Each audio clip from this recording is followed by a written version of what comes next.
Thank you, friends. Thank you. Good to see you. Yay. Once again, we did it. We made it. We're still breathing. We still have an opportunity to have Dharma awaken in our hearts and a kind of sparkle alive in our minds. So here we are again, really. It's a truly precious time to have this opportunity and to actually seize it, this Dharma. So what we do, as we always do, is awaken our own sizzling Buddha nature in these three ways. The first is generating this mind of joy and gratitude. We really brighten our awareness. So this is called renunciation. We soften our hearts. We become gentle and receptive to being natural, to the nature, to the Dharma. And so this is renunciation, or joy and appreciation. So really turn that on. Like there's so many reasons we have to be really appreciative and very thankful for this opportunity right now. We have so much going for us. So then really kind of connect to that. And you could just simply call that gratitude. So really kind of try to turn on that gratitude. And then secondly, always this Bodhichitta, which is just the heart essence of everything the Buddha taught. Bodhichitta, the heart mind of enlightenment. So we try to really reaffirm that view and the commitment that why are we here kind of thinking of the Dharma, reflecting on the Dharma, practicing the Dharma with this Dudjom Tersar Ngondro sadhana, is really genuinely so that I can become enlightened, free of every single way that I kind of just create this whole problem for myself and get in all these cycles of suffering. So that I will be free of all that. And why? To help every single being awaken their own true nature and also be free and enlightened. That's the motivation we're trying to arouse, this bodhicitta. It's the deepest, most profound motivation possible in all the universes, this bodhicitta, that every single being is free from suffering and the causes of suffering. And in order for that to happen, I take the responsibility of having to wake up myself so that I can actually help beings do that. Become a support for beings to just be themselves, have their own Buddha nature fully awaken. This is so kind of unspeakably important. And then thirdly, this pure perception. This is Dudjom Tersar Ngondro's Vajrayana practice. So this is Tibetan Buddhist practice. So we're kind of, at least for this time, we're kind of turning on this pure view, or kind of more generally called devotion. Kind of really trying to see this sacredness of our experience right now. The sacredness of the things that we see. The kind of sacredness of any kind of things we hear. The sacredness of any movements of mind. This form, sound, space. As we're trying to really connect to that.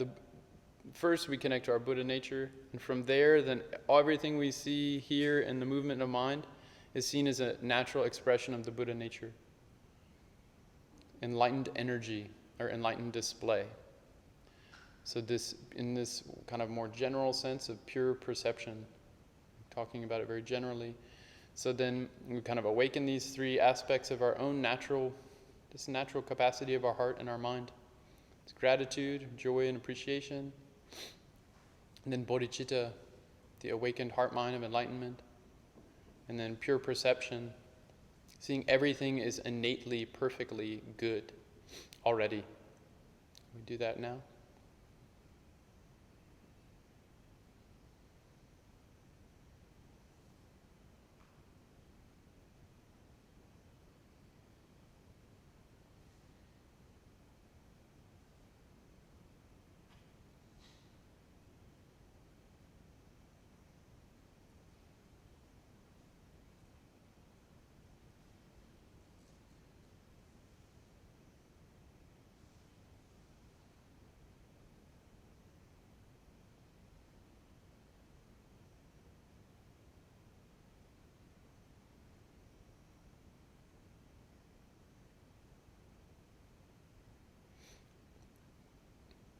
The topic for this kind of brief time of reflection today, I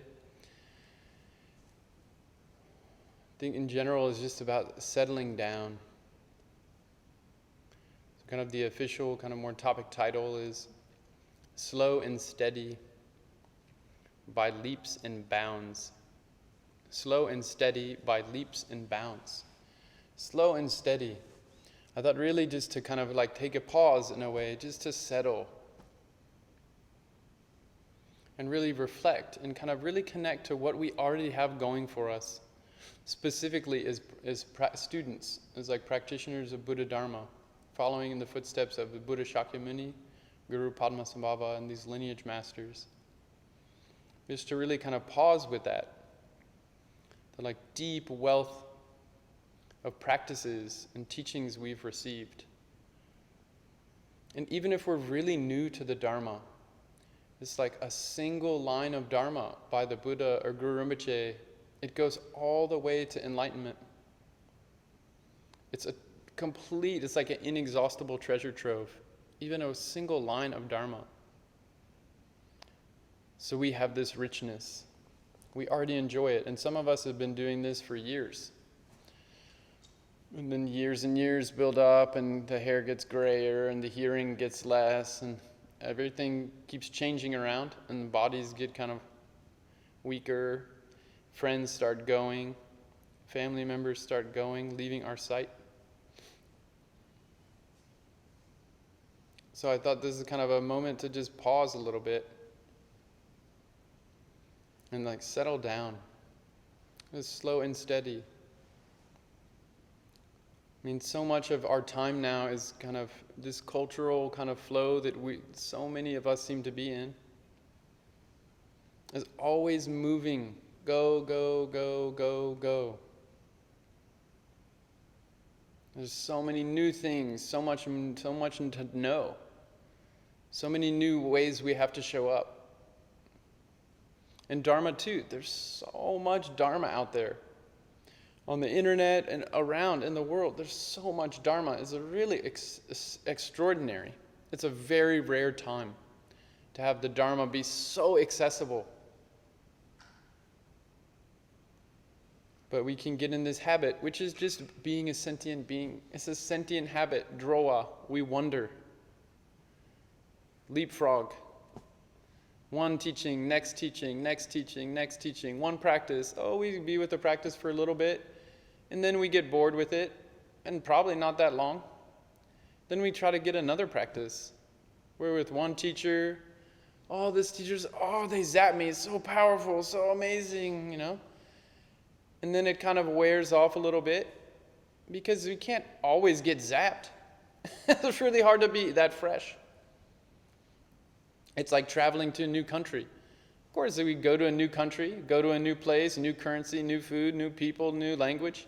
And it's foreign, we don't know it, so we have to be fresh because it's unknown. But we can't just travel to a new place all the time. This becomes really dislocated, really exhausting, really confusing, really just tiring. And it also makes our minds very superficial. Something really obvious has to slam us over the head as being new. Whoa, this is so unusual, And so much of the subtlety of reality, of the Dharma, of ourselves, of our intelligence, of our heart, of our quality of love, we just overlook it. Everything has to be so loud, so obvious, so shocking. And this becomes a habit. A habit to just wonder, move. And this is just a sentient being habit. It's drowa. It's literally the definition of sentient being. Wonder, a wanderer. We just have to settle. At a certain point, have to settle. At least try, see what it's like to put some roots somewhere. And just be like, what is this like to just stay put here for a while? Stay put on my cushion. Or I'm going to stay put in a relationship. Stay put just looking at my mind for a while. What's my mind like? Really genuinely. What's going on with me? And actually look. So in Buddhism, we stop. We basically, it's like in one-way practice of non-doing. You just sit, stay put. Don't do anything for a while. See what happens. Because everything keeps moving. But if we don't stay put for a while, we're just going to constantly, at the end, it's so sad. In the end, we didn't actually make friends with ourselves. We didn't stop and be like, who am I? What's going on? What is my mind like? What is my heart like? What do I really love? What am I scared of? And with our relationships, so much of this word that keeps coming to my mind is depth. Depth, the deep, profound, the Dharma's so profound, and our nature's so profound. And we just need one way in that suits my mind, an avenue in that makes my mind fresh. But the thing is that initial impulse or the initial shock or the newness, the freshness that was from outside, it was so new. So, whoa, I couldn't help but being fresh. It's new. But then I have to take that same thing and I have to approach it freshly. In the end, the Dharma becomes it's on me, my mind. Because if I just keep changing things outside, rearrange everything, new furniture, new place, new partner, new this, new job, new all this, in some degree we need to change things. That's okay, whatever. But if it becomes a habit, because we're basically just bored. In one way, we can look at that differently. It's too scary to go deep. It has to be always on the surface. Really obvious, really tangible. I say that's a quality of degenerate age. Everything has to be so tangible. All the subtleties we don't pay attention to all the subtle layers. The depth is lost. So what's like the most essential teaching in Buddhism? Refuge. Go for refuge in Buddha, Dharma, Sangha. It's the essence. But then we can think, I've been practicing for 20 years, 30 years, whatever, refuge. That's like so beginner,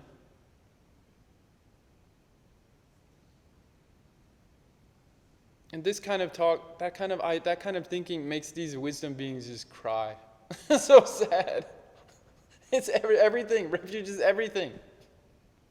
If we overlook refuge, it's so sad, because I say that for my own self, because it's so easy to overlook. It's so easy to get in the habit of wanting something big, loud, bright, big is some secret thing, Only a few people can go. I'm one of the few people. Look at me, I'm so special, Or I've done so many things. I counted so many numbers of the practice and all that. It just becomes all about me again. It's the same old thing.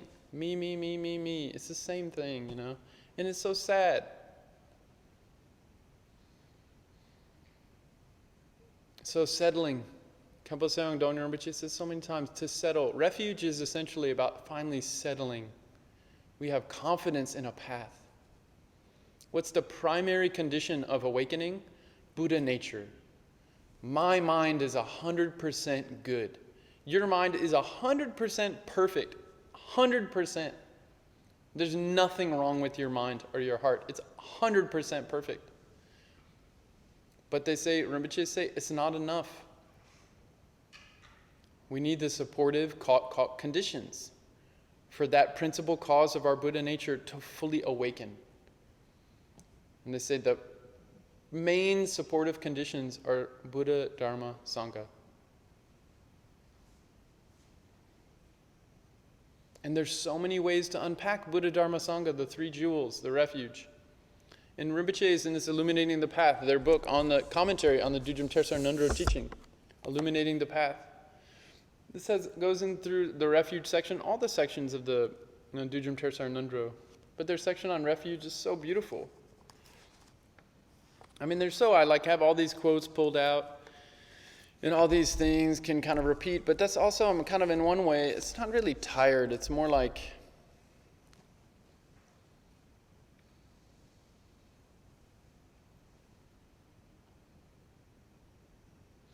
it's like kind of scared that the Dharma becomes just another entertainment. Need another zap, A teacher has to twist it and kind of not change it, but just do all this effort to make us turn on and show up.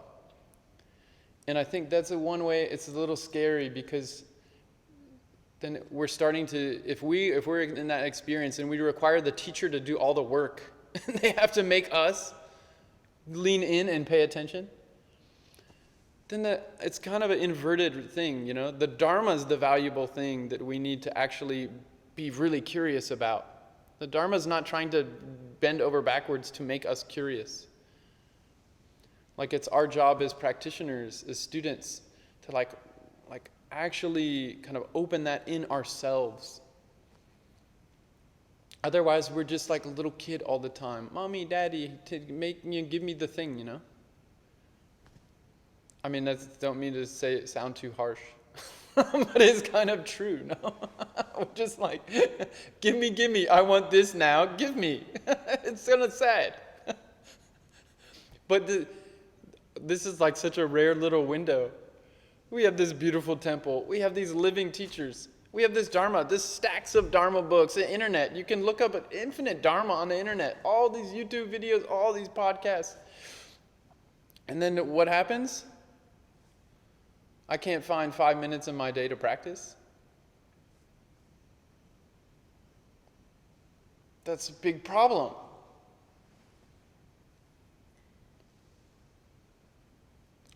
So we wonder, and then at the end we're like, it's like sand through the hands. Like, what did I do in the end? I'm really tired.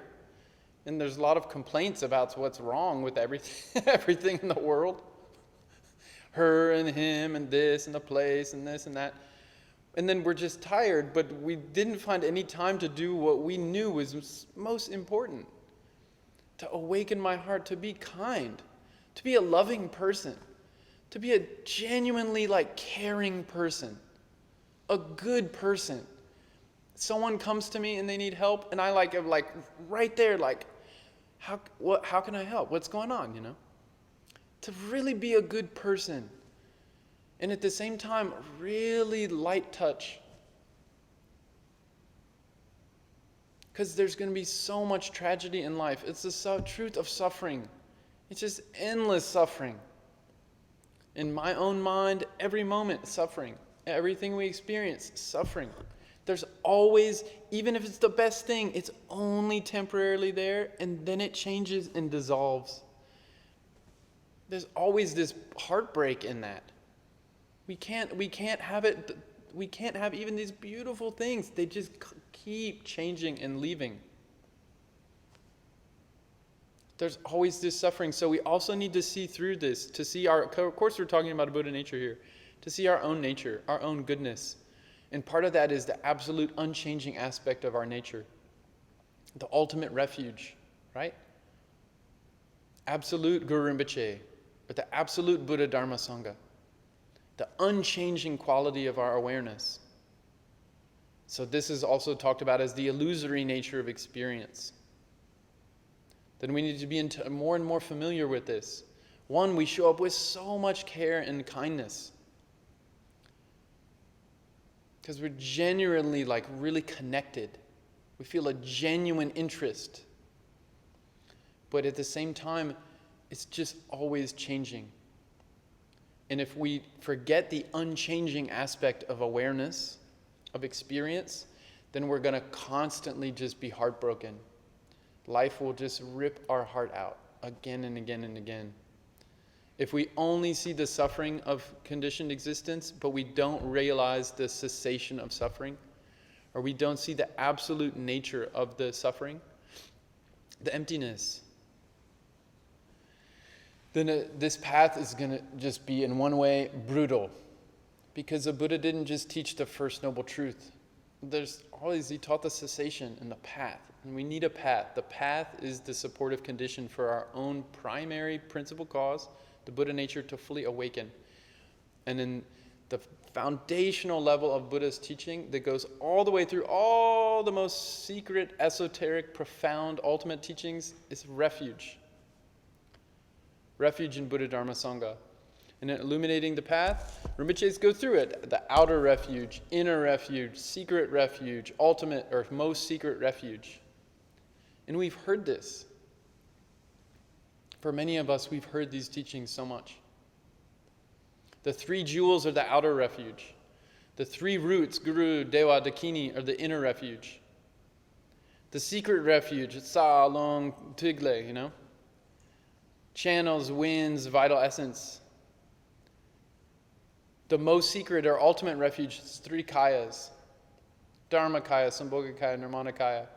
The nature of the Rigpa is all that. We've heard all this. The essence and nature and responsiveness.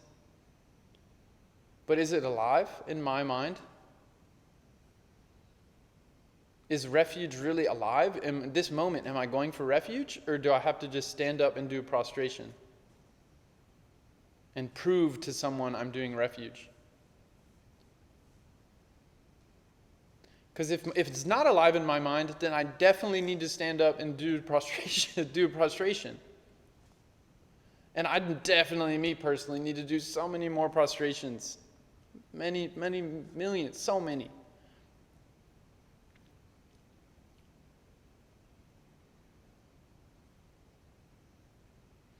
So I don't know, I have all these notes and books and things. And really, it's kind of just,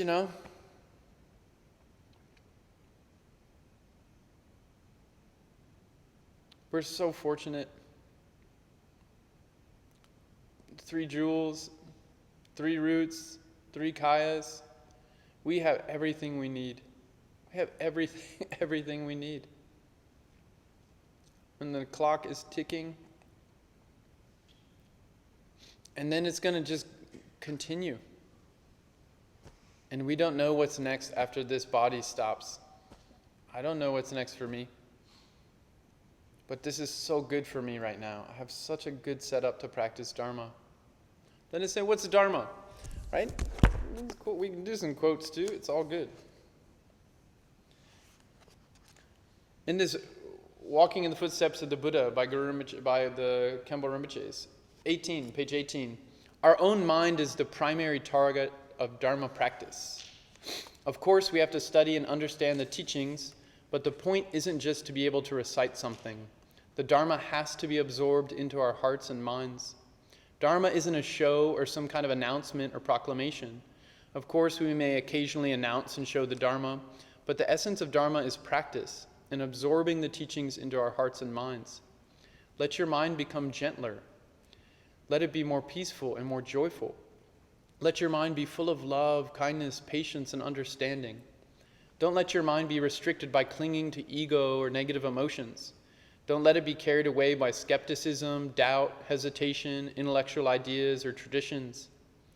This doesn't mean we can't have traditions or these other things, but when we're practicing the Dharma, let them dissolve. Let them vanish within the space of the Dharma Dhatu and bring forth the genuine, open, calm state of mind and relax. Just be in that state. Let joy, peace, and appreciation arise very naturally, like rainbow light or like the mists of springtime. Keep this view all the time with the joy of sunlight in your heart and mind. That is known as practicing the Dharma. Really try and focus your mind with mindfulness, joy, and alertness, always trying to bring forth those qualities as much as you can. And then this is the Dharma. This is our mind. This is the nature of our mind. And its qualities shine forth as love, compassion, wisdom, patience, kindness, forgiveness, energy, enthusiastic energy to really serve beings, to serve the teachings. Not to have beings serve me or have the teachings serve me, but to really genuinely love, like really deeply love, like deep love, not just surface love, not just conditional love. You give me what I want and then I'll be nice. But deep love that comes from Buddha nature. Like it's not love because something happened. It's just love because that's the nature. It's just loves. The mind, the heart, it just cares. It just includes. It's naturally compassionate. There's so many teachings. The renunciation. There's so many, all these gems of nuggets of teachings. Page 30, the same book. Renunciation, which often kind of seems like a bad news. I lose the good things or something. But renunciation, here Rinpoche say, renunciation is very important because it makes our heart more soft, kind, and practical. With a softer heart, you naturally begin to feel more appreciation and respect. Life isn't only full of hardships, like running bulls all the time. Renunciation, like all the preciousness of this experience now, of these sense doors working, of this world, of this air, of the Dharma here, of my friends and family. And it's all impermanent. And the day, it's going to go by, and I'm going to look back and be like, it went so fast. And then what can I do now? Well, cause, condition, and effect, karma. Be in a state of love and kindness now, and it'll lead to that state of mind in the future. Avoid negative states that make me more tense, more allergic, like more reactive, more harsh. Just don't do that as much. And why? Because that's samsara. That's samsaric mind. It's not connecting to my nature or the nature in others, the goodness nature, the Buddha Dharma, and like the Buddha nature in oneself and others. It's connecting instead to the crusty duality habits. Just these mistaken perceptions. Just very limited kind of ways that cause us to feel so unsettled, so irritated, so agitated, so restless. All the like prickly aspects of experience. Then that's just samsaric mind. So instead, we're trying to really, before our mind does that, before it gets so kind of severe, but soften, like connect to that inner bravery, which is so vast, it's so open. It doesn't have a territory to defend. Everyone's already the best friend. We're not saying, I'll help this person, not that person. We're trying to just really be like equanimous, even. Really be in a pervasive, unconditioned nature. Again, this is ultimate refuge, to be in that nature.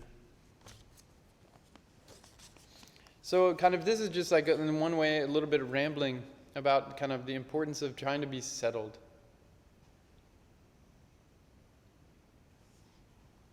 And we have this. This is so rare. I'm in many different circles, right, as a human being, and we all are. And I happen to be in one circle, which is this circle, the Buddhist one. And I'm in other non-Buddhist circles. You know why? Because there's so many sentient beings, and they're not all card-carrying Buddhists. They have Buddha nature. I love them. But you know what? So many of the non-Buddhist circles I'm in, they're really looking for a path. Something that's reliable. And they're really so intelligent. And they're really looking.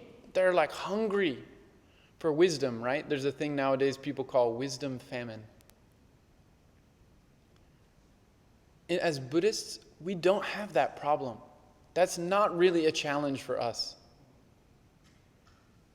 Buddha's been talking about prajna, a wisdom, for thousands of years. There's millions of Buddhists. It's always wisdom and compassion. What is wisdom? Study, contemplation, meditation. Buddha's taught about wisdom so much. So much. Prajna paramita. It's just the perfection of wisdom is like the main thing. We're really so fortunate as Buddhists. And I'm not saying that's why the other people are not good or something like that. But it's a different situation. A lot of people are really looking for a path to wisdom and compassion. And as Buddhists, we already have it. It doesn't mean that's the path everyone should have. I'm definitely not saying that. But we have a path that will lead to full awakening of ourselves and all beings. It's already complete. There's all these practices, the Eightfold Noble Path, the 4 mind turnings, the 4 Noble Truths, the 4 Boundless, recognizing the 12 links, looking at all the 6 paramitas and unpacking the 3 kayas into the 5 kayas and the 25 wisdoms. And we have so much Dharma, so much wisdom. We're not, there's one way, it's just there for us. We're not having to figure out the fundamentals. The Buddha taught these. There's like literal like libraries of books of these teachings. And that way, we're so fortunate. So fortunate. So to go for refuge. And this is refuge in the sense that this is not a sectarian thing. This is talking about wisdom, love, and compassion. These are just natural qualities of awareness. This is not a Buddhist tradition thing. For my mind, kind of going according to these words and these specific methods and these specific avenues of like exploration and inquiry, contemplation, opening, revelation, revealing, like insight, like they work for my mind. I love them. Buddha Dharma is really extraordinary. And we should really kind of genuine, like kind of activate that kind of connection and the commitment, like that freshness. Because it's so easy to forget. It's so easy to just look out, forget the special, kind of all the special things we have in our favor, specifically including Buddha Dharma, and even more our own Buddha nature, the Buddha nature of those beings around us. And the a main way to do that, which we can do every day, is really go for refuge, which we do in every single practice. As Tibetan Buddhists, as Theravada Buddhists, as Mahayana Buddhists, always refuge. So there's so many things to say, and then a simple thing that Venerable Khenpo Rinpoche emphasizes so much is the three noble ones. Noble beginning, noble middle, noble conclusion. And each of these sections, these three, have two parts. The noble beginning is always refuge and bodhicitta. So we did that earlier. In this way, it's called renunciation and bodhicitta. Then the noble middle, or the main part of a practice, is always in some way, it's talked about differently, shamatha and vipassana. Kind of a concentration and an insight practice. In Tibetan Buddhism, that's called Kerim, Zogram, or creation, completion. But there's always the mind calmly abiding, settling, and then the awareness itself recognizing how it is naturally, and being that way, being natural. There's always these two parts of a main practice. So we could say shamatha vipassana, or concentration and insight. That's the noble middle. And the noble conclusion is always dedicating the merit, the positive practice, the positive virtue or energy, the goodness that just was arisen and activated and displayed, that dedicating it for the enlightenment of every single being. With genuine, really genuine heartfelt care and concern, may this merit become the exact condition, the path, the supportive condition that will help every single mind throughout all the universe. May it connect up with each and every mind exactly in the perfect way to help that mind and that heart just open and flourish and have its own nature come out even more brightly until it's all illumined, 100% bright, fully awakened. And then secondly, the aspiration. If I'm not enlightened now, which I'm definitely not, then we have to aspire to have more of that nature come out. So we make these aspiration prayers. That even if my virtue is teeny tiny from the practice, that I'm aspiring for it to be immense, infinite. I'm aspiring for my capacities to become infinite. All these qualities of serving the teachings and beings to become infinite. And there's so many prayers that have been recited by lineage masters over the centuries. And then we're just following in their footsteps, reciting their prayers, connecting to that infinite quality of our own Buddha nature, and more activating it, expanding it, basically stretching it, or we could say just releasing this temporary contraction that's holding it back. And we're aspiring and connecting to how it is much more vast and pervasive than we usually allow for ourselves to be so amazing. We let ourselves be that amazing, aspire really big. So always these three noble ones. This in one way includes the whole path of Buddhism. Refuge and Bodhichitta into Shamatha and Vipassana, concluded with dedication and aspiration prayers. So this is to say, refuge is really essential. And I haven't really said anything specifically about refuge. This is all just kind of general, like me highlighting how special refuge is. The rare and supreme qualities of refuge, which are just galactically, like cosmically amazing when you really look at these qualities. Like this, really, the 6 rare and supreme qualities of the jewels, the 3 jewels. They're extraordinary. And they're 100% reliable in all cases, in all times, for all genders, and all classes, and all races, and all epochs.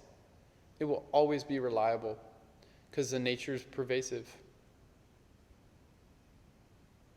And the compassion, like the compassion that comes from this nature, is 100% flexible and reflects whatever is helpful in a situation. It tunes into the exact things in a situation. It has that much love and skill. That's our own Buddha nature, is that powerful. And that's what Buddhism does. That's what the Dharma does in general.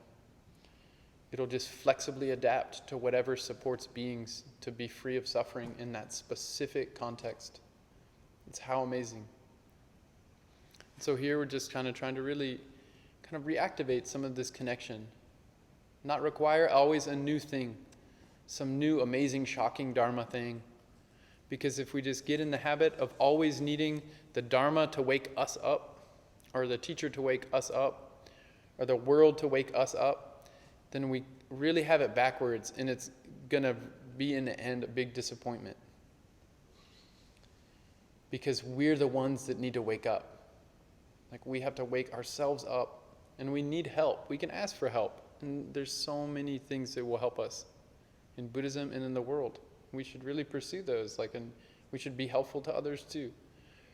But in the end, I really do have to turn these qualities on in my own heart and my own mind.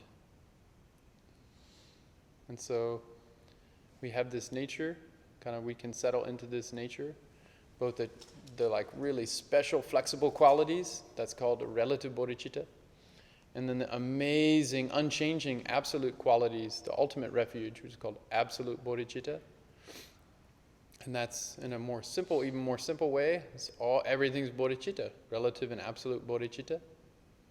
And that's also why they call these really most profound teachings, which is just bodhicitta, this single sphere.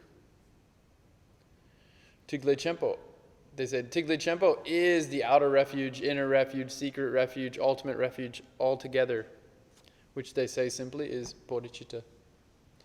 That's just the full package of refuge. So just as an encouragement for ourselves to really take some time to really just connect with what we already have, who we already are, the teachings we've already received, and really brighten that and let ourselves to really deepen our own relationship with what we already have and have this depth, this more rich kind of texture of our experience.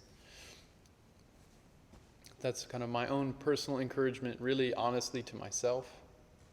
Then get in a slow and steady. Then I won't always need to have some new thing kind of spark me up. But just if I regular get in a nice rhythm with the practice I already have, the teachings I've already connected to, and really honor what I've already received. In one way, it kind of met me. Now I really have to meet it. It has to go both ways. And so this slow and steady approach is to let that slow cook, to really let that refuge open up. Let the bodhicitta open up in my experience. And it'll come from the inside out. So thank you. That's just kind of a short, more a general reflection on refuge. And now we'll go to Dudjom Tersar Ngondro practice. So again, how amazing that such teachings exist. This Dharma revelation of His Holiness Dudjom Rinpoche. It's so extraordinary. And we'll go to that now. We begin. It's on page 18. Is the Calling the Lama from Afar prayers, written by His Holiness Dudjom Rinpoche, and then we'll go right into the Dudjom Tersar Ngondro practice, and we'll do the whole practice together. So, really, thank you so much. Thank you, friends. Thank you.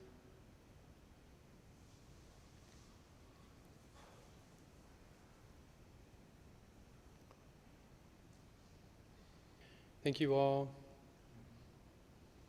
Thanks so much. Thank you.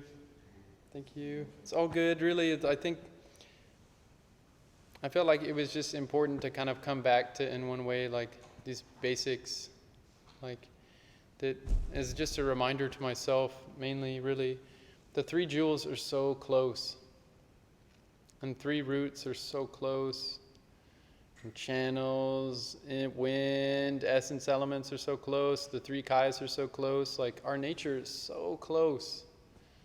But it can be that our mind gets in the habit of kind of looking for something so obvious and so kind of tangible, in one way so kind of disruptive, that we get used to just being in a reactive state.